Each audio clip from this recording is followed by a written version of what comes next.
People die. No, it's true. If this is brand new information to you, then please accept my sincerest apologies, you idiot. But since death is an as-of-yet unavoidable part of life, then it's important for movies to show this as well. The operative word there, by the way, is show. Unfortunately, a lot of directors tend to simply forget that old adage of show, don't tell, and opt to simply talk about a character dying rather than actually demonstrate the grisly business on screen. With that in mind, I'm Ben from What Culture, and here are 9 incredibly important movie characters who were killed off-screen.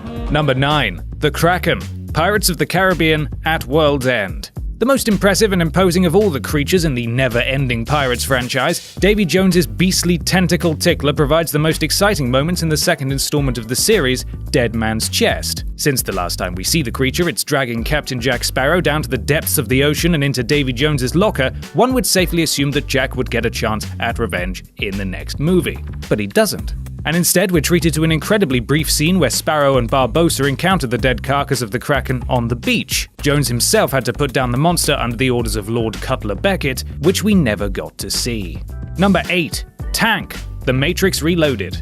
The first Matrix film was a bit of a bloodbath for the human characters, with the only good guys to make it out of it alive being Neo, Trinity, Morpheus, and Tank. And yet one of those 4 never made it to the sequel, and a throwaway line in The Matrix Reloaded tells us that Tank died and his duties have been given to his brother-in-law, Link.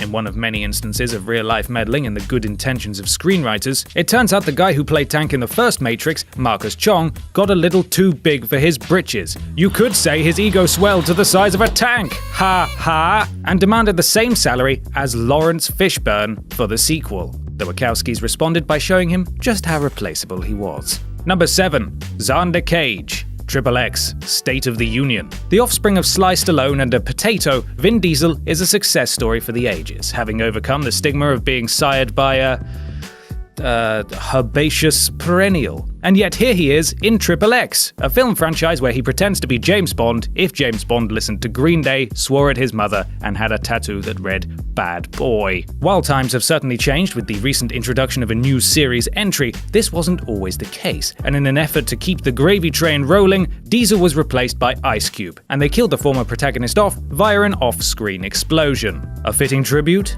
I don't care. Number 6. Doughboy, Boys in the Hood. Did I sound white enough reading that? I can do better. Boys in the Hood?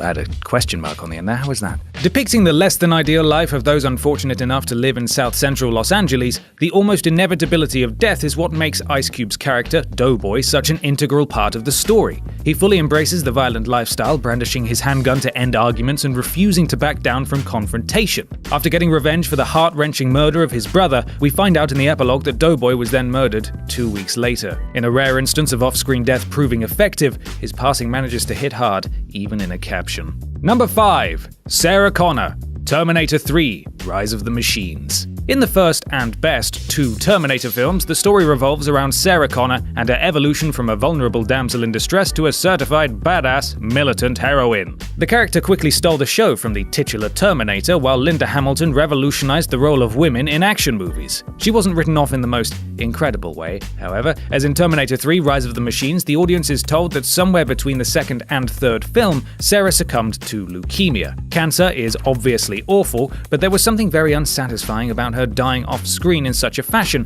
after previously surviving a shiv from a Terminator. Plus, her son John was a bit rubbish. I suppose you could call him a human resistance leader for wackers. Hashtag human resistance leader for wackers. Number 4. Newt, Hicks, and Bishop, Alien 3. On a cinematic level, the sudden, very undramatic deaths of Ripley's surrogate family, Marine Leader Hicks, traumatized young girl Newt, and android Bishop, were probably necessary to move the story forward. After all, David Fincher's brutally dismal world as portrayed in Alien 3 wouldn't have allowed for a happy ragtag family story. Still, the impact of their loss was pretty much nullified by the fact that we didn't even see their faces for a single frame. It's heartbreaking to see the news of their deaths delivered to Ripley, but it would have been 10 times more powerful had they made it past the opening credits and we'd been allowed to witness their deaths firsthand. Number 3. Llewellyn Moss, No Country for Old Men. Llewellyn is a Vietnam vet who looks to outsmart the sociopathic hitman Anton Chigurh, sent to track him down for stealing money after coming across a drug deal gone awry. Moss is the one shining ray of hope in this bleak movie, the only one the audience can really root for. All we want to see is a final confrontation between the two, hopefully with Llewellyn coming out on top. But we get none of that. And instead, he's killed by a seemingly random group of Mexican cartel members. We find out about it just as Tommy Lee Jones's character does, finding Llewellyn dead on the floor of a hotel room. Suddenly, the hope is gone. Everything is futile. Once more, embrace the darkness. Number 2. Adrian, Rocky Balboa. The father of Vin Diesel, Sliced Alone is a success story for the ages, having overcome the stigma of f***ing a herbaceous perennial. And here he is, in Rocky, a film franchise where he pretends to be a boxer, and where he doesn't really need prosthetics to represent boxing injuries, as I'm fairly sure he looks like that all the time. In the story of Rocky Balboa, his wife Adrian might just be the most essential part of his journey, as she did the most to help him become an actual human being once the gloves were off. After all of that, though, Sylvester Stallone decided that the best way to make Adrian a pivotal character in the long-awaited Rocky VI was to kill her off a few years before the events of the movie take place. What did she fall victim to? I shit you not, according to Stallone, it was woman cancer. Good stuff, mate. Number 1. Cyclops, X-Men The Last Stand. Even casual fans of the X-Men know that, along with Wolverine, Cyclops is pretty much the de facto leader of the group, and one of the most important characters in the series. So when Scott Summers dies in the 3rd film of the original trilogy, you'd expect it to be an epic, stupefyingly heroic moment. But no, that's not the case. In fact, it's the exact opposite. Cyclops' death couldn't have been less heroic or epic if he'd actually tripped over an empty microwave meal box for one, and hit his head on the corner of his boxed body pillow a bit too hard. That was very specific. So the man with the world's most chronic case of red eye goes to the lake where his lover died, comes face to face with the suddenly not dead Jean Grey, and the two suck face for a brief, passionate moment.